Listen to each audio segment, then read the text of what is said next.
Fitness और writing काफी unique combination है, मतलब काफी ज्यादा सुनने को नहीं मिलता है। जब मैंने इस चमकते हुए शहर के अंदर कदम रखा नोएडा में, तो बहुत सारी कंपनियों में काम किया। ब्रेक बनाने वाली कंपनी में काम किया, ठेकेदार के अंडर में शीट बनाने वाली कंपनी में मैंने काम किया, मैंने कोरियर बॉय का काम किया, मैंने लेबर का भी मैंने एक तरह से काम किया। जब मैं आई थिंक 10th क्लास में था, तब वो सिखाया जाता है कि छोटे पैरे से 4-6 लाइनों से, वो हिंदी की टीचर सिखाती है कि आपको एक बड़ा पैराग्राफ बनाना है। तो ये लिखने का जो शुरुआत है ना कहीं दिमाग में कीड़ा तो वहां से पैदा हुआ।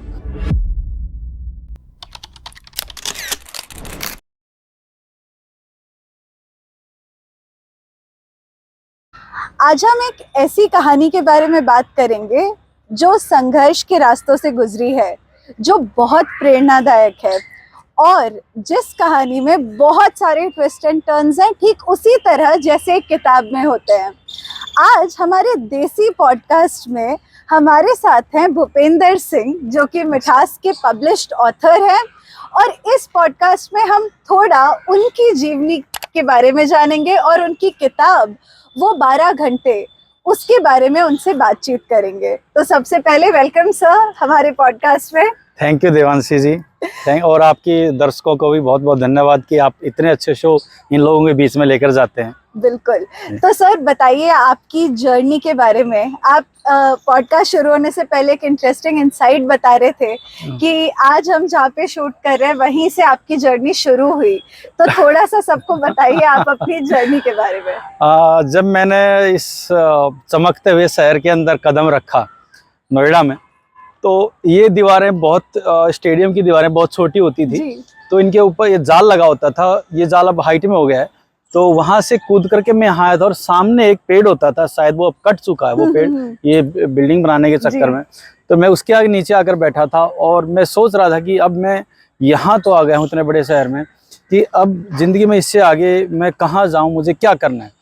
और मेरा आने का मकसद यहाँ पर एक उसको लेकर था, एक सभा, नौजवान भारत सभा एक संगठन होता था यहाँ पर, जो शहीद भगत सिंह के मूल्यों पर चलता था और बहुत सारे काम वो समाज में करते थे। तो जैसे गरीब बच्चों को पढ़ाना और भी इसी टाइप के दूसरे मजदूरों के बीच में जाकर उनके हक हुकूक की लड़ाई के लिए वो आगे आते थे। तो मैं उस टाइम पंजाब के डेराबस्सी में रहता था, चंडीगढ़ के पास है एक कस्बा, तो वहाँ से मैं उसी चक्कर में यहाँ पर आया था।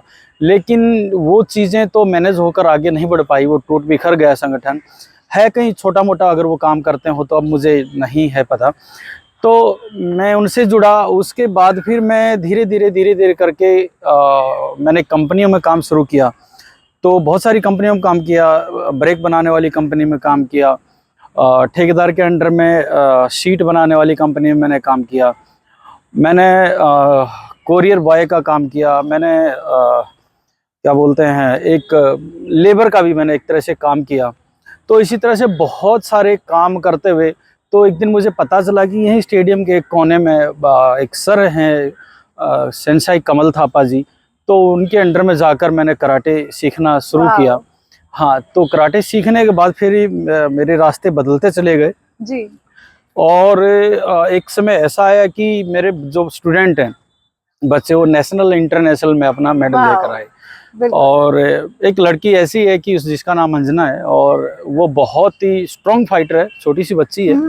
तो उसमें इतनी पावर है कि अगर वो किसी को मार दे तो बंदे की ऑन द स्पॉट डेथ हो सकती है, उसमें इतनी पावर है। उसको देखकर लोग अपना रास्ता बदल लेते थे चैंपियनशिप के अंदर कि ये हमारे सामने आ गई तो हमारा हारना तय है। हाँ, वो मेरी स्टूडेंट है। तो उसके बाद फिर और सारे रास्ते बदलते चले गए। मैं फिर फिटनेस लाइन में आ गया। तो फिटनेस अलर्ट के नाम से मेरा ग्रुप है, वो मैं गौर सिटी स्टेडियम में मैं करवाता हूँ मॉर्निंग टाइम में। सो फिटनेस और राइटिंग काफी यूनिक कॉम्बिनेशन है, मतलब काफी ज्यादा सुनने को नहीं मिलता है। या तो लोग उसमें अपनी जर्नी फिटनेस को लेके शेयर करते हैं, बट यहाँ आपने एक फिक्शन लिखा है और आप फिटनेस में भी है। बहुत डिफरेंट फील्ड्स हैं, किस तरह से मतलब आपने इन दोनों फील्ड्स में साथ में काम किया? हाँ, लिखने की बात तो जहाँ तक है, जब मैं आई थिंक 10th क्लास में था, तब वो सिखाया जाता है कि छोटे पैरे से 4-6 लाइनों से वो हिंदी की टीचर सिखाती है कि आपको एक बड़ा पैराग्राफ बनाना है। तो ये लिखने का जो शुरुआत है ना कहीं दिमाग में कीड़ा तो वहां से पैदा हुआ। तो और उस टाइम मैं ये देखता था कि कुछ लेखक है जिनकी किताब हम पढ़ रहे हैं, वो लेखक कैसे होते होंगे। जैसे महादेवी वर्मा का नाम हमने सुना, उनको पढ़ते थे, रामधारी सिंह दिनकर को हम पढ़ते थे, मुंशी प्रेमचंद को हम पढ़ते थे और अभी पढ़ ही रहे हैं, है ना। तो मैं ये देखता था कि जिंदगी में मैं किसी ऐसे लेखक से मिल पाऊंगा कि जिसने किताब लिखी है और जिसको मैं लाइव देख सकता हूँ। आजकल के बच्चे क्या है, वो हीरो को देखना चाहते हैं, लेकिन जब मैं अपने बचपन में था तो तब मेरे को ये था कि मुझे उस राइटर से मिलना है जो किताब लिखता है। तो मेरे लिए वो एक बहुत आश्चर्य की बात होती थी। लेकिन बड़ी बात ये है कि एक राइटर के पीछे जो दर्द होता है, जो दर्द वो अपनी बुक में उतारता है या जो खुशी अपने उसमें उतारता है, वो उसका कहीं ना कहीं प्रैक्टिकल रूप कहीं ना कहीं होता है, ठीक है। लेकिन आजकल क्या है कि देवांशी, हम बस में बैठ के जा रहे हैं, गाड़ी में बैठ के जा रहे हैं, ट्रेन में बैठ कर जा रहे हैं और वहां से लेखक पैदा हो रहे हैं कि उन्होंने कहीं जाते हुए कोई सीन देख लिया और उस पर उसने अपना लिखना शुरू कर दिया, ठीक है। तो वो मैं उन चीज़ों को नहीं मानता हूँ। जब तक आप किसी चीज़ को जिए ना तो उसको बताएंगे कैसे, है ना। तो एक वहां से कहीं ना कहीं लिखना शुरू हुआ और मेरी जो सबसे पहली कहानी लिखी मैंने वो नींबू और शिकंजा थी। तो इन दिनों भी संघर्ष कहीं ना कहीं था और मैं भगत सिंह को मानने वाला आदमी हूँ, तो मैं उनके विचारों पर चलने वाला हूँ। तो डेफिनेटली फिर वो चीज़ें धीरे धीरे पैदा होती चलेगी और कुछ ऐसे लोग मुझे मिल गए जो मुझे इस रास्ते पर ले आए और मुझे हेल्प हो गई। वो एक हमारे यहाँ कहावत है, कुछ तो मेरे मन में थी, कुछ दिया माने सहारा, उस ईश्वर की मेर फिरी, यो सत्संग मिल गया सारा। क्या बात है। बिल्कुल। तो सर, आप बता रहे थे आपकी जर्नी के बारे में। इसमें मैंने जितना अभी आपके इंस्टाग्राम पे पढ़ा है, मॉडलिंग भी इसका एक पार्ट रहा है। हाँ, सो उसके बारे में बताइए थोड़ा। मॉडलिंग का ऐसा था देवांशी जी की, एक मैम थी जो मेरे साथ काम करती थी स्कूल में। मैं पहले स्कूल में काम करता था तो एज ए कराटे टीचर। तो उन्होंने मुझे देख करके मुझे बहुत फोर्स किया और मेरा पोर्टफोलियो भी बनवा दिया उन्होंने कह करके। फिर मुझे एक बड़े शायर से भी मिलाने ले गए, उनकी और राइटर भी थे साथ के साथ, वो मूवी राइट करते थे। तो वहाँ तक तो उन्होंने फोर्स करके मुझे पहुँचाया। फिर उसके बाद फिर मैंने प्रिंट मीडिया में मैंने अपना पोर्टफोलियो भेजा तो बहुत सारे ऐड करने को मिले। सबसे पहले मेरा लाल कृष्ण आडवाणी जी के साथ सबसे पहला ऐड था और वो पूरे ऑल ओवर इंडिया में था। तो उसमें क्या था कि आपके जितने भी पेपर हैं, जितने भी होर्डिंग है और जितनी मैगजीन है, उस सब में वो आया था। उसके बाद वैसे बहुत सारे, लगभग हर पार्टी के हर नेता के साथ और बहुत सारे प्रोडक्ट के साथ वो मेरा ऐड आया था। तो फिर मैंने थिएटर किया। हाँ, थोड़ी हमने सोचा कि आगे बढ़ते हैं तो एक्टिंग शुरू की। तो 3 साल मैंने थिएटर किया और कुछ एक मूवी में भी काम किया, बट वो मूवी आ नहीं पाई किसी कारण, वो कुछ प्रॉब्लम रह जाती हैं तो उन कारण वो नहीं आ पाई। खैर, वो एक बहुत लंबा दौर था, उसमें मैंने लगभग 250 के आसपास मैंने प्रिंट ऐड किए। तो फिर पोर्टफोलियो आपको अपने आप को मेंटेन करके साथ में मार्केट में दिखाना रहता है कि मैं अभी हूँ। तो वो इस जिंदगी को जीते हुए बीच में कहीं छूट गया, तो वो रह गया। हाँ, मैं अभी तैयार हूँ, फिर से तैयार हूँ मैं वो सब करने के लिए। एक और बात यह है कि काफी लोगों को लगता है कि हिंदी साहित्य लोग कम पढ़ते हैं या हिंदी साहित्य के रीडर्स अब उतने ज्यादा नहीं है। मुझे एक चीज काफी इंटरेस्टिंग लगती है हिंदी साहित्य के बारे में कि उनके जो रीडर्स हैं वो काफी लॉयल है। तो जो एक बार हिंदी पढ़ना शुरू करता है या हिंदी साहित्य के जो एक्चुअल रीडर्स हैं, आप उनसे मिलेंगे तो आप उनकी एक एक किताब उन्होंने पढ़ रखी होगी रीडर्स ने भी।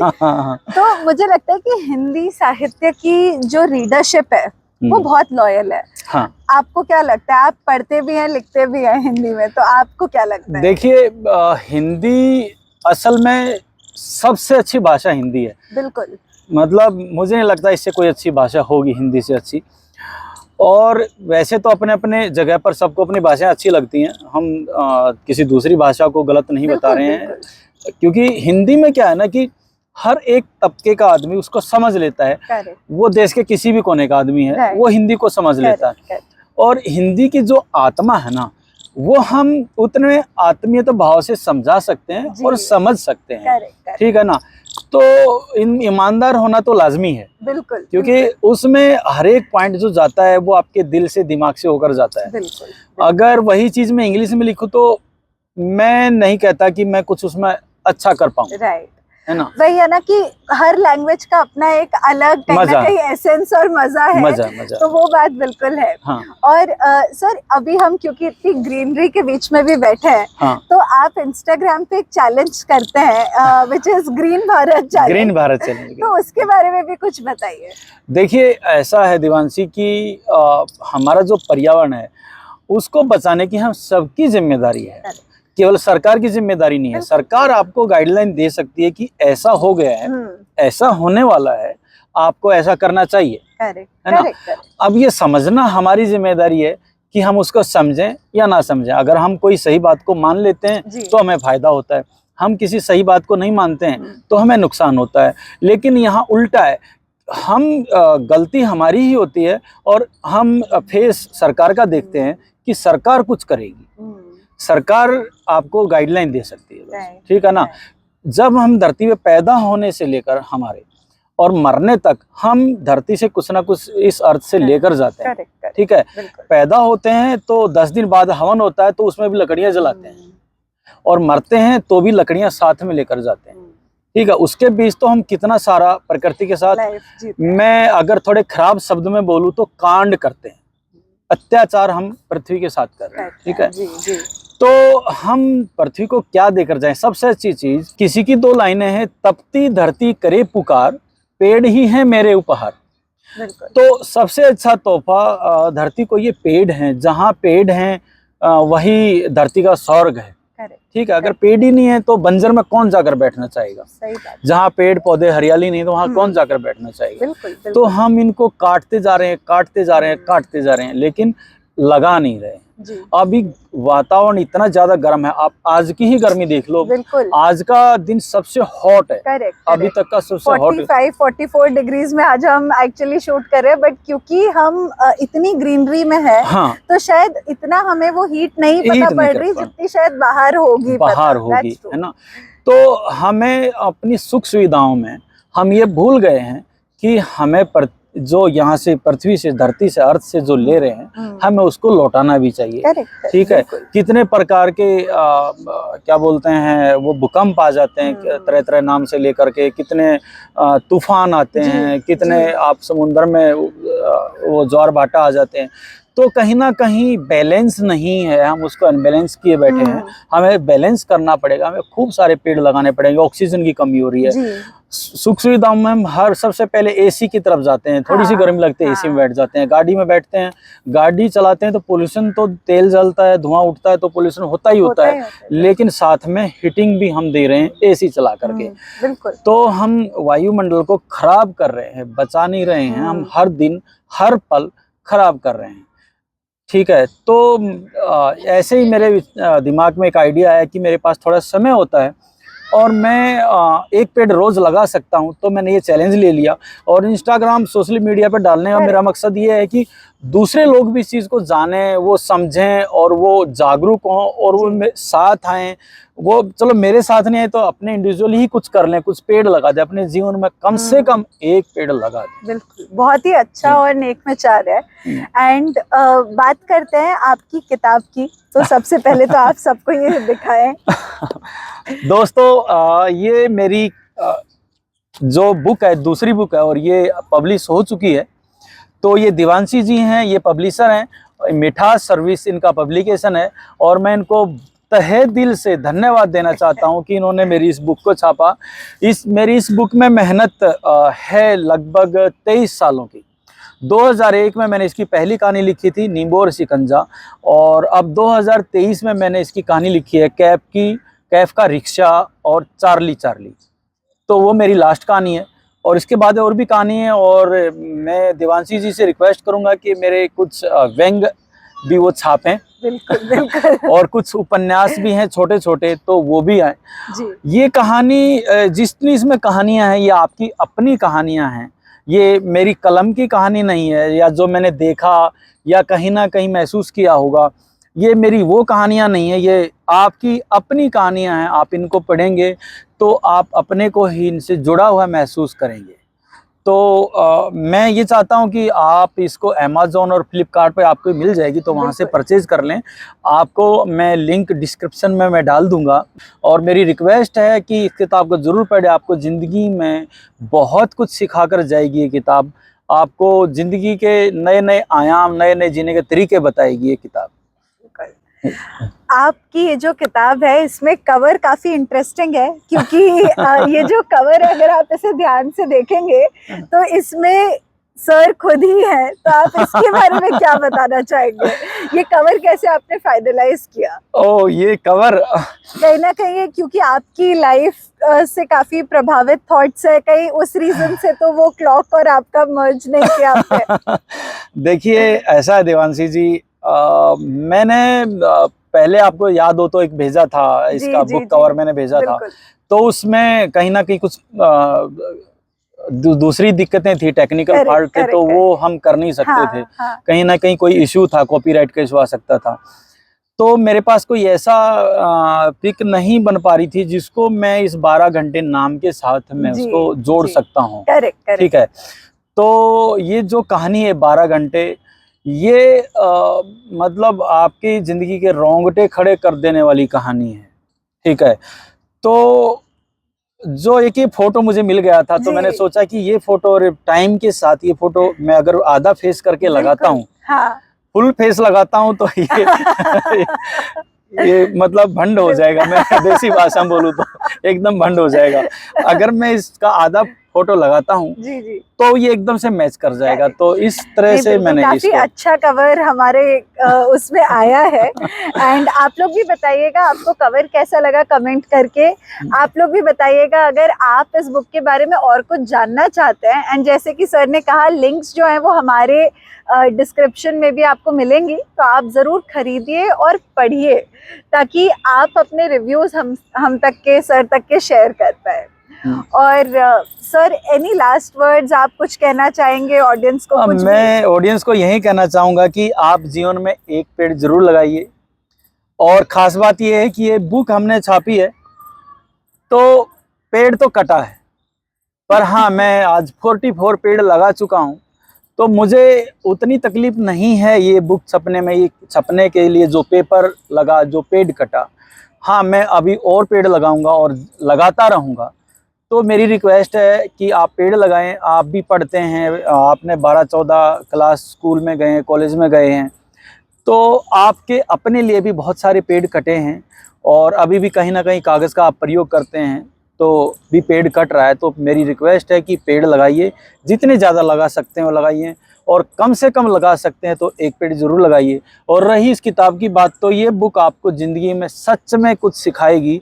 ये हवाई बुक नहीं है, ये एकदम सच्ची घटनाओं पर आधारित है। और सच्ची घटनाएं मतलब जी कर जो लिखी जाती हैं, आप अगर ये समझेंगे, इसको पढ़ेंगे, तो आप ही इसमें खड़े मिलेंगे। कहीं ना कहीं हर पात्र में आप खुद खड़े मिलेंगे। तो आपको ये बुक हर हाल में पढ़नी चाहिए। तो मेरी रिक्वेस्ट है ये, और मैं आपको धन्यवाद देता हूँ इस बात का कि देवांशी जी के साथ, कि आप इतने अच्छे चैनल के साथ जुड़े हुए हैं। बहुत अच्छा लगा, काफी इंटरेस्टिंग था और काफी डिफरेंट भी था ये पॉडकास्ट हमारे लिए। तो एकदम देसी पॉडकास्ट किया है आज हमने। अगर आपको पसंद आया तो सब्सक्राइब जरूर करिएगा और कमेंट करिए अपने थॉट्स, और बुक जरूर खरीदिए। So thank you for watching everyone. जी जी, थैंक यू।